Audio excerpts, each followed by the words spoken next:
Hermanos, el Señor les bendiga una vez más. Gracias a Dios porque estamos nuevamente compartiendo la escuela dominical y espero que este domingo todos aquellos que me acompañen en la clase, pues todos alcancemos una bendición especial y aquellos que no también, aquellos que no puedan por algún motivo tener acceso al video o que tengan una situación complicada en su vida y no puedan verlo, pues también les deseo que reciban bendición de parte de Dios. Les invito a que en esta mañana hagamos una oración y pidamos la dirección de Dios.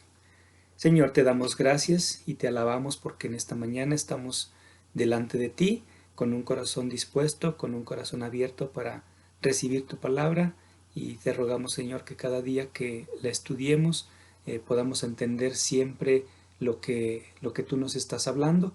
Y en esta mañana ponemos en tus manos este tiempo de clase, este tiempo de meditación, rogándote, Señor, que siempre bendigas a tu iglesia, desde el más grande hasta el más pequeño, en el nombre de Jesús. Amén. Bueno, hermanos, pues estamos con esa, con esa parte de la historia bíblica en el libro de los jueces. Antes de entrar en tema con el juez principal de quien vamos a hablar a partir de este domingo, quiero hacer un breve recuento de los jueces por los que hemos pasado en nuestro estudio. Ya este juez que vamos a estar viendo esta mañana es el 13º juez de Israel. Entonces ya pasaron, algunos no los hemos mencionado, ni los vamos a mencionar tan fuertemente, pero recuerdan, por ejemplo, Otoniel, que fue el primer juez, luego después siguió Ahod, luego Samjer, que también de él no hablamos gran cosa, solamente la Biblia dice que mató 600 filisteos. Débora y Baruch, que ellos trabajaron en equipo, venciendo a Jabín, el rey cananeo. Después de ellos viene Gedeón, que con Gedeón también tuvimos pues una gran clase, un gran material que se pudo compartir. Y después de Gedeón vino su hijo Abimelech, que en realidad él no fue juez, él se postuló para ser el rey de Israel, pero sin el llamado de parte de Dios. Entonces él no fue considerado juez. Después de Abimelech vienen otros jueces que solamente los voy a mencionar, son 6 jueces más, pero de ellos no vamos a entrar en tema porque vamos a entrar con Sansón. Pero antes de Sansón, estos 6 jueces fueron Tola, Jair, Jafté, Ibsán, Elón y Abdón. Me llamó la atención de Jair y de Abdón. Jair tuvo 30 hijos y la Biblia dice algo muy chistoso, que cada uno tenía su burro para montar. Lo mismo sucedió con los hijos, con 40 hijos de Abdón y 30 nietos, es decir, en su familia había 70 burros y cada uno tenía el propio. Es como hoy en las familias, que cada uno quiere tener su propio carro y así pues para no batallar. Bueno, hermanos, después de estos jueces que menciono, Abdón, que fue el 12º, viene la misma decadencia de siempre con Israel, que vuelven a hacer lo malo cuando no hay la presencia de un juez, vuelven a caer en el pecado, vuelven a caer en la maldad y vuelven a ofender al Señor haciendo lo malo con actos que al Señor no le agradan. Y en este caso, en esta ocasión, la caída fue muy fuerte, la caída fue muy dolorosa. Entre más alta sea la caída, pues yo creo que duele más. Israel cae en manos de los filisteos, ya no por 8 años como en el caso de Cusán Risatán. Recuerdan el primer rey que venció el rey que venció el primer juez, que fue Otoniel, Cusán Risatán, con 8 años. Eglón, que reinó 18 años, Jabín, que reinó 20 años, Seba y Salmuna de Madián, 7 años. No, hermanos, ahora nos vamos a 40 años estando bajo el yugo de un pueblo pagano, de un pueblo idólatra, de un pueblo con maldad, como lo eran los filisteos. Y los filisteos, hermanos, recuerdan que era un pueblo muy fuerte, hablando en cuestión de guerra. Ellos eran hombres experimentados en hacer la guerra. Seguramente tenían armas poderosas y tenían pues esa experiencia. Recuerdan que de ese pueblo salió Goliat, el gigante, este, y era un pueblo que siempre estaba en guerra. Era un pueblo que le gustaba pelear. Es un pueblo muy antiguo que es mencionado desde el libro de Génesis, los filisteos. Ahí en el capítulo 10 del libro de Génesis, en las genealogías de Noé, ya se mencionan a los filisteos. Entonces es un pueblo muy, muy antiguo, con una gran experiencia en la guerra. Y fíjense, hermanos, en Egipto hay documentales, hay, en parte de su historia se menciona que muy posiblemente los filisteos llegaban hasta Egipto, porque ellos vivían en toda una franja costera en el mar Mediterráneo o en el mar occidental.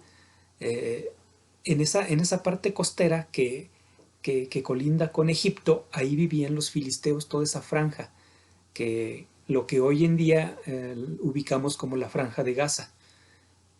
Ahí era el territorio de los filisteos.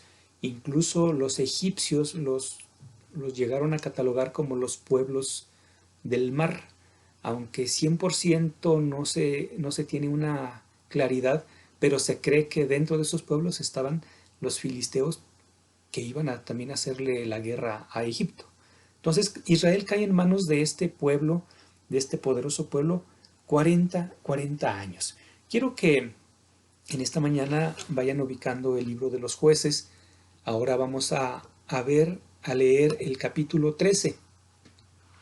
Voy a esperar un momentito si alguno de ustedes quiere seguir en su casa la lectura. Si no, pues escuche lo que la palabra del Señor dice. Jueces capítulo 13, del 1 al 5, nada más en esta ocasión. Jueces 13, del 1 al 5. Dice: Los hijos de Israel volvieron a hacer lo malo ante los ojos de Jehová, y Jehová los entregó en manos de los filisteos por 40 años. Y había un hombre de Sora, de la tribu de Dan, el cual se llamaba Manoa, y su mujer era estéril y nunca había tenido hijos. A esta mujer apareció el ángel de Jehová y le dijo: He aquí que tú eres estéril y nunca has tenido hijos, pero concebirás y darás a luz un hijo. Ahora pues, no bebas vino ni sidra, ni comas cosa inmunda.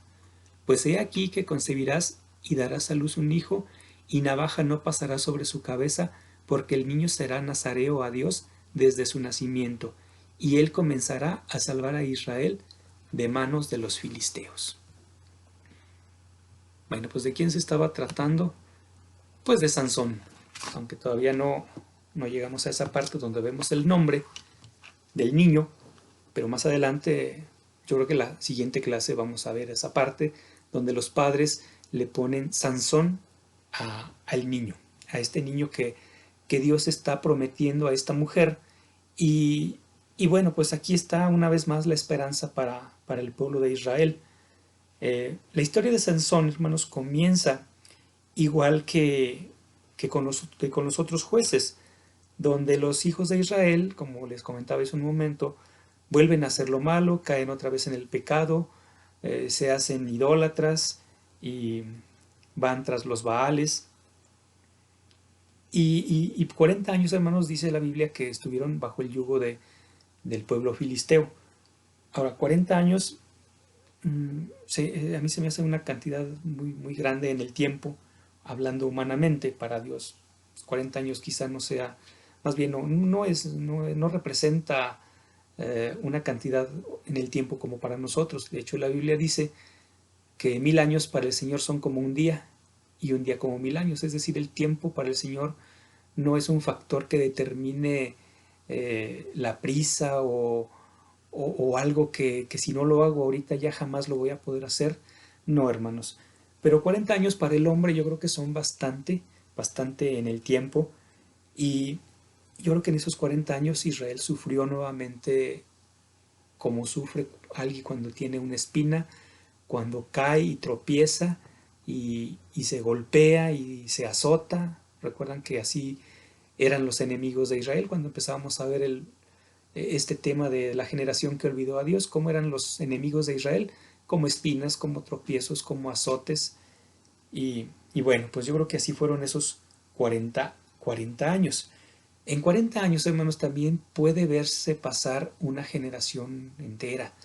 Es decir, toda aquella gente que tenía menos de 40 años, lo único que sabía, lo único que conocía era estar bajo el yugo de los filisteos y adorar ídolos y hacer cosas abominables que a Dios no le agradaban. Pero en esta ocasión, hermanos, los israelitas, ellos no clamaban a Dios, ellos no habían clamado a Dios pidiendo ayuda. Yo creo que en esos 40 años ya se habían resignado, ya no tenían esperanza alguna y pues solamente estaban ahí bajo el yugo de este pueblo poderoso. Pero hermanos, Dios es tan bueno y tan misericordioso que, que habla a esta mujer, aunque la Biblia no menciona el nombre, pero dice la Biblia que era la esposa de Manoa, un israelita de la tribu de Dan, y le dice que va a tener un hijo. Y ese niño va a salvar a, a Israel de manos del pueblo enemigo, de los filisteos. En la antigüedad, hermanos, una mujer estéril era considerada como objeto de burla, de señal, de maldición, incluso era como algo vergonzoso. Pero recuerdan que también Dios con las mujeres estériles tuvo misericordia. Recuerdan el caso de Sara, que también ella fue afligida por su rival y finalmente Dios le dio una bendición de tener un hijo. Otro caso también era Ana, la mamá de Samuel, que bueno, no es algo que se relacione con el tema, pero son ejemplos de mujeres que fueron estériles o eran estériles y Dios al final les dio la bendición de tener un hijo. Bueno, a esta mujer Dios le da dos, dos instrucciones, le da dos cosas que debe hacer. Primero ella, la mujer, la esposa de Manoa, Dios le pide que no puede beber vino ni sidra y que el niño, una vez naciendo, eh, tenía que ser nazareo desde su nacimiento. Entonces son dos cosas que Dios estaba pidiendo para poder liberar a Israel de los filisteos. Eh, Quiero mencionar un poquito acerca del voto nazareo, que este era un voto de consagración que pudo haber hecho o podía hacerlo una mujer o podía hacerlo un hombre. Cualquiera podía hacer un voto nazareo y había ciertos requisitos y el voto nazareo, Números capítulo 6 nos menciona cómo era ese voto o qué cosas tenían que hacer aquellos que hacían voto nazareo. Les digo, podía ser un hombre o una mujer y aquella persona no podía beber vino ni sidra, tampoco podía beber vinagre, tampoco podía beber licor de uvas, ni comer incluso las uvas frescas ni secas, es decir, pues como pasas, tampoco las podía comer, nada que fuera del producto de la vid. Eh, y otra cosa, hermanos, tampoco podía cortarse el cabello y no podía acercarse a alguna persona muerta, incluso ni siquiera a los familiares, ni al papá, ni a los hermanos, ni a la mamá, no podía acercarse a cosa que fuera inmunda como lo eran los cadáveres. Ahora, si de manera involuntaria eh, tenía contacto con algún familiar que se moría de repente o que no le daba oportunidad de alejarse a esa persona que hacía voto nazareo, esa persona tenía tenía que hacer toda una ceremonia para purificarse y, y tenía que cortarse el cabello, rapa a la cabeza hasta quedar calva, y el cabello incluso tenía que quemarse en el fuego del, del acto de purificación con la ayuda del sacerdote. En el caso de Sansón, hermanos, él no fue quien hizo el voto, simplemente fue una elección de Dios, fue algo que Dios determinó, no fue una decisión de Sansón como lo hacían otras personas, eh, pero fue algo que era parte del plan de Dios, fue una exigencia de parte de Dios para poder liberar al pueblo de Israel. Entonces, en la siguiente clase vamos a ver qué pasa con Sansón, qué ocurre desde su nacimiento y cómo se va desenvolviendo toda la vida de Sansón. Ahora sí, esta historia tan prometida de Sansón, pues ya la estamos compartiendo. Pero vamos a continuar el próximo domingo. Que el Señor les bendiga y que pasen un bonito domingo.